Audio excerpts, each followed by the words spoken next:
क्या आपने कभी अपेंडिसाइटिस सर्जरी के बारे में सुना है? अपेंडेक्टमी कहा जाता है इसे। जनरली 6 to 16 ईयर्स, 6 से 16 बरस के बच्चों में बहुत ज़्यादा दिखता है ये। और बच्चे नॉर्मली ही पेट दर्द या कोई छोटे मोटे कंसर्न बताते रहते हैं। अगर हम इग्नोर कर दें, ठीक टाइम पे इसका सर्जरी ना करें तो फेटल हो सकता है, बहुत ज़्यादा प्रॉब्लम हो सकता है। तो इसीलिए इस वीडियो में हम अपेंडिसाइटिस के सिम्टम्स के बारे में बात कर रहे हैं और ट्रीटमेंट क्या क्या हो सकता है इसके बारे में एक छोटा सा डिटेल भी बता रहे हैं। तो प्लीज़ पूरा वीडियो चेक कीजिएगा।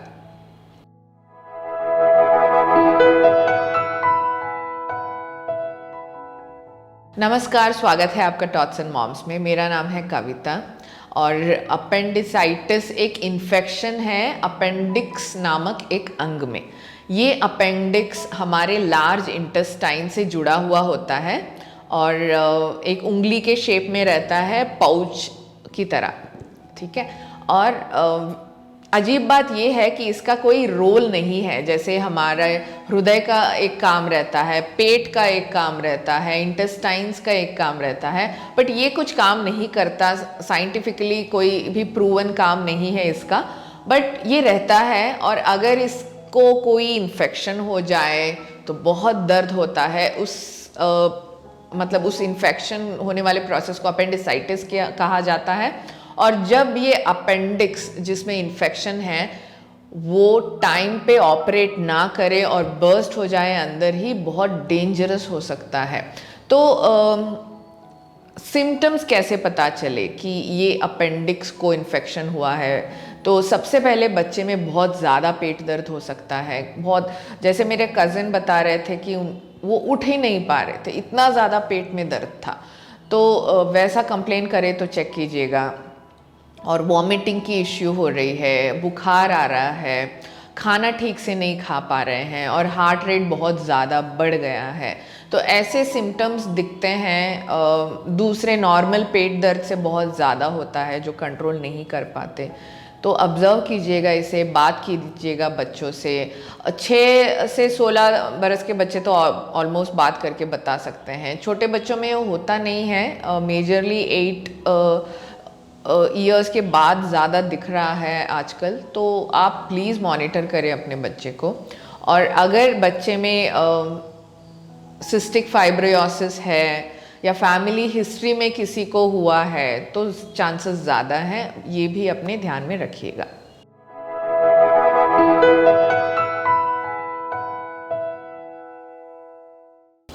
डायग्नोसिस और ट्रीटमेंट के बारे में बात कर रहे हैं। अगर बच्चा पेट दर्द का कंप्लेन कर रहा है बहुत ज़्यादा, तो डॉक्टर के पास जब ले जाएंगे तो बेसिक वाइटल्स चेक करेंगे, जैसे पल्स और हार्ट बीट वगैरह चेक करके। अगर उन्हें कोई डाउट रहा तो ब्लड टेस्ट और यूरिन टेस्ट इन्फेक्शन चेक करने के लिए करेंगे।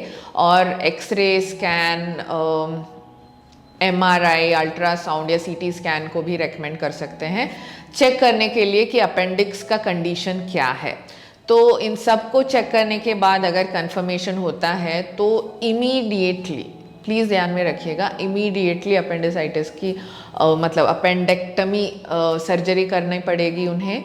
और ये बहुत ही माइनर सर्जरी है। ट्रेडिशनल मेथड में काट के बाद में ऑपरेट करके सील देंगे, या फिर लैप्रोस्कोपिक मेथड में सिर्फ एक छोटा सा होल बना के उसके अंदर जो भी इक्विपमेंट्स डालने हैं वीडियो के थ्रू चेक करके ऑपरेट करते हैं। तो गांठ बाद में डालने की ज़रूरत नहीं होती है। लैप्रोस्कोपिक सर्जरी भी माइनर है, दोनों भी माइनर सर्जरी ही है। बहुत ज़्यादा प्रॉब्लम नहीं होगी बच्चे को। 1 या 2 दिन में डिस्चार्ज कर देंगे बच्चे की कंडीशन देख के। और 4 से 6 दिनों में बच्चा नॉर्मल एक्टिविटीज़ भी कर सकता है।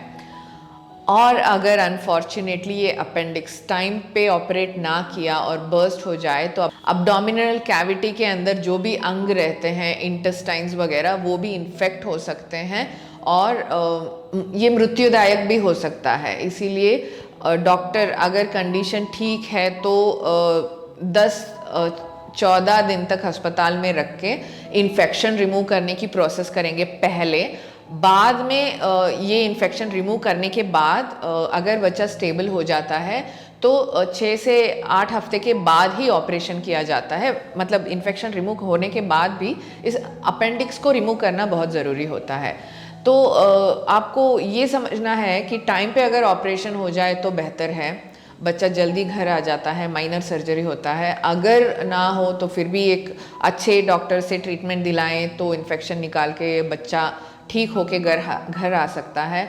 बट अगर इन्फेक्शन बहुत क्विकली स्प्रेड हो जाए तो डेंजरस हो सकता है, फेटल हो सकता है। और इसीलिए अगर आपको कोई सिम्टम्स दिख रहे हैं तो ठीक तरह से ट्रीटमेंट दिलवाना ज़रूरी है। और जैसे मैं पहले से ही बता रही हूँ, माइनर सर्जरी है, कोई लॉन्ग टर्म इफ़ेक्ट नहीं रहता है, बच्चे रिकवर हो जाते हैं। मेरे कज़िन्स दोनों बहुत ही नॉर्मल लाइफ लीड कर रहे हैं, कोई प्रॉब्लम उनको उसके बाद में नहीं दिखी, क्योंकि वो बहुत छोटे ही थे, 15-16 साल के थे तब। तो एक्टिविटीज़ में कोई प्रॉब्लम नहीं हुई उन्हें। आशा है कि ये इन्फॉर्मेशन आपको उपयुक्त लगी।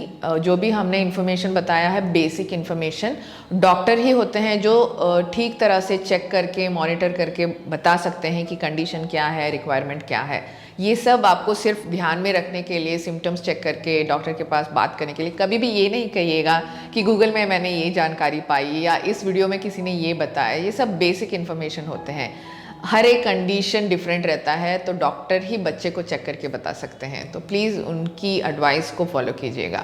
हमारे चैनल में मैं रेगुलरली ऐसे शिशुओं के केयर के बारे में, बच्चों के हेल्थ के बारे में वीडियोस बनाती रहती हूँ। Baby food recipe, kid food recipe भी पोस्ट करती हूँ। तो सब्सक्राइब करना मत भूलिएगा हमारे चैनल को। और 2 वीडियो रिकमेंडेशन, निमोनिया अगर बच्चे को हो जाए तो कैसे पता चले, ट्रीटमेंट क्या है, और जॉन्डिस का ट्रीटमेंट और केयर क्या है, ये 2 वीडियो प्लीज़ चेक कीजिएगा। और टॉट्स एंड मॉम्स नामक ही हमारा एक फूड स्टोर है जो shop.totsandmoms.com वेबसाइट में दिखेगा आपको। और अमेज़ॉन, फ्लिपकार्ट, फर्स्टक्राई में भी हमारे प्रोडक्ट्स मिल जाते हैं। बहुत अच्छे रिव्यूज़ हैं। छोटे बच्चे के लिए दलिया वगैरह मिल जाएगा, बड़े बच्चों के लिए वहाँ पे पैनकेक, कुकीज़, ड्रिंक मिक्सेस मिल जाएंगे जो केमिकल फ्री है, प्रिजर्वेटिव फ्री है। घर में जैसे आपने बनाया है वैसे ही रहेंगे ये सारे आहार। तो चेक करना मत भूलिएगा और हमारे चैनल को फॉलो और सब्सक्राइब करना मत भूलिएगा। हम मिलते हैं अच्छे अगले वीडियो के साथ। तब तक के लिए शुक्रिया, नमस्कार और बाय।